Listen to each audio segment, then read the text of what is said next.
And welcome to this week's episode of What's Up Warriors. I'm Matt. And I'm Maria. Today we have 6 different stories for you, including a look at the upcoming fall play, a piece on the SAD project that took place last Friday, an update on the construction here in the school.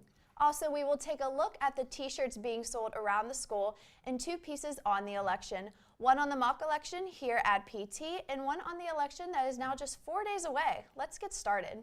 So the fall play this year is Great Expectations. The cast and crew have been hard at work, so Rory Bolware and Emma Puchek went to talk to Cameron Klausner, who plays Pip, and Mrs. Haberberger, the drama club sponsor, about what to expect from the play. The fall play is next week, and everyone has been hard at work. We talked to the main character of the show and our drama club sponsor, Mrs. Haberberger, to see what the play is about and what goes into making the fall play a success. The play is Great Expectations. It's written by Charles Dickens, and we're doing an adaptation by Rob Barron. He is a professor at a college in New York City. It's directed by Tina Lapidi Stewart and assistant directed by Brad Broman. And it is the story of Pip and Estella. It's based in England in 1850, and Pip is an orphan, and it's from their transition from youth to adulthood, and he always has his eye on her, but she wants no parts of him because he's a poor guy. But as he moves up in the world and becomes more wealthy, she sees all the good that's in him. And there are convicts, there are fight scenes, there's a crazy old lady who's still in her wedding dress from 30 years ago, so there's a lot of great things about the show. My role is Pip. I'm the main character in the show. The story follows the character named Pip around his life after he is expected to be a gentleman of London, and the love and hate that he faces throughout that journey. There's a lot of behind-the-scenes work. We're lucky to have Mrs. Popovich, our school nurse, as the president of our parent organization, so having her in the building with me makes things a lot easier. The director does a lot of work beforehand, and the students have to do a lot of work. They have to not only learn their lines and learn their parts, the actors, but they have to stay on top of their schoolwork. We have all the stage crew and all the props and all the set painters that have many, many hours invested into this show. So it's not just about the actors, it's about everybody that's a part of it, the parents included. So it's pretty involved. We have rehearsal 3 nights a week sometimes, and that's 3 hours a night. So you have to be able to prioritize and make sure you can fit everything in. Remember to come see the show on November 11th and 12th at 7:30 or November 13th at 2 p.m. On Friday, the last football game of the season, the members of SAD lit up the night sky with lanterns to raise drug awareness. Here to shine some light on the story, we go to Lauren Volovic. The members of SAD released lanterns for the first time during the football game on Friday. I sat down with Ms. Stefkovich and some of the SAD members to find out the details behind this event. SAD realized that obviously drugs are a very big part of today's society, and the overdose rates are skyrocketing. So we're trying to make a statement in front of the Penn Township community that it's time to take a stand against drugs. We're raising money for something called the Reality Tour, and pretty much it just brings awareness to like the impact that drugs can have on our lives for kids that are, in need of the wake-up call pretty much. So yeah, it's a good cause because the overdose rate in Westmoreland County is unreal compared to it's been in the last couple years, and it's only increasing. So yeah, hopefully we can make a difference. Who came up with the idea to release the lanterns? Actually, it was mine. I got a crazy idea this summer that I wanted to do something different, and when I told the kids, they thought it was a great idea. She told us about it at one of the SAD meetings, and we all just showed interest in it, so it kind of just took flight from there. Who does the message pertain to? Who does it pertain to? All of us. Each and every one of us. I bet a bunch of kids in this school know someone who is or has used drugs in general. It's just, it's an everyday life. It affects our school. Like, there's so many people in our school that have passed away from drug abuse. I don't want to see any of my friends OD, go to the hospital, anything like that. And I'm sure no one else does. So this is a serious problem we need to take into account.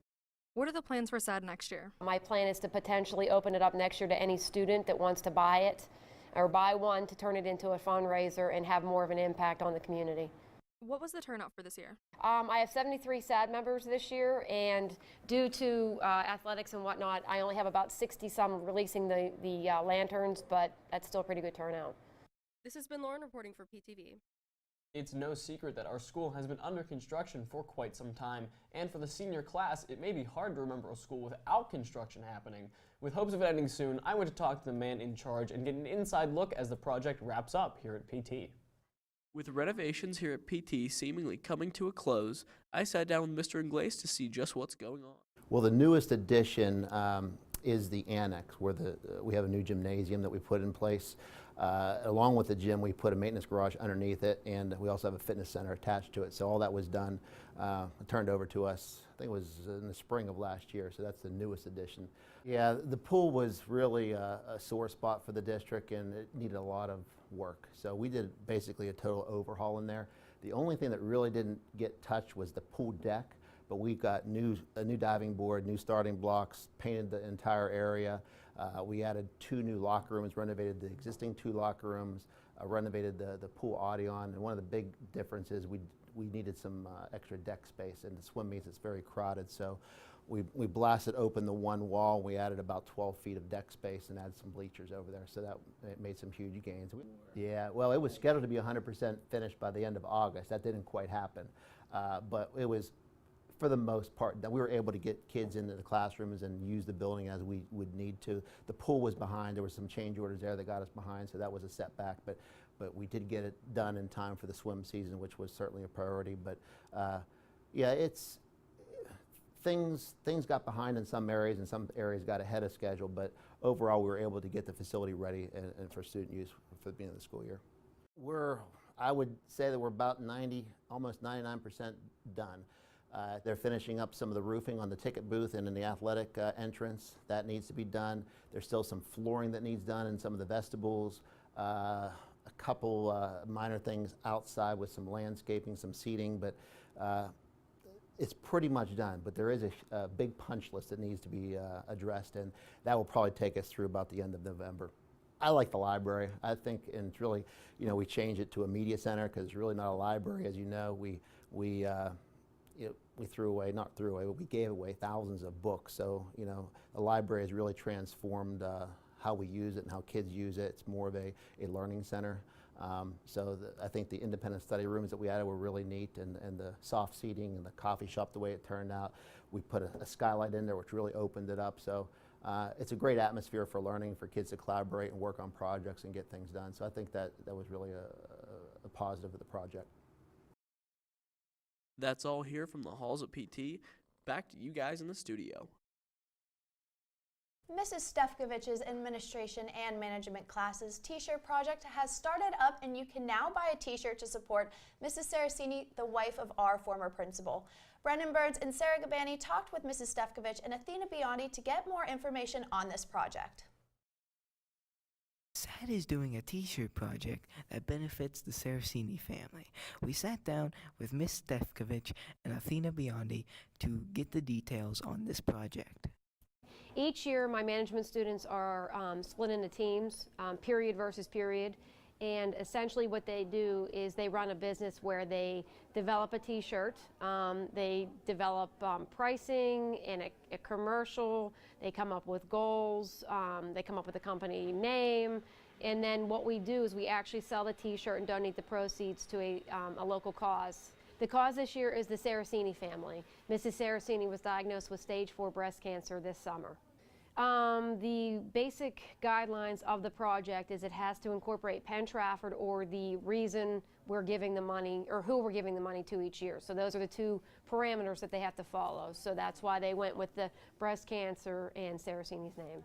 It's a big year. We have about 30 sponsors that have donated about $5,000, and we're putting sponsors on the back this year, so that's pretty huge.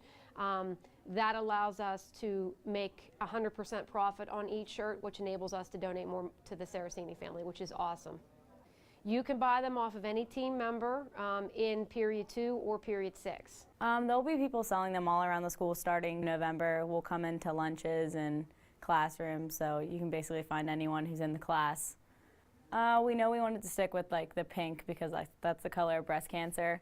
And I know for our shirt, we wanted to incorporate the ribbon in a way that it wasn't incorporated before. So that's why we put our saying, "Together we are tougher than cancer," in the shape of the ribbon for something different. Now you know the details of the Saraceni T-Shirt Project. This has been Brendan Burns and Sarah Gabani from PTV.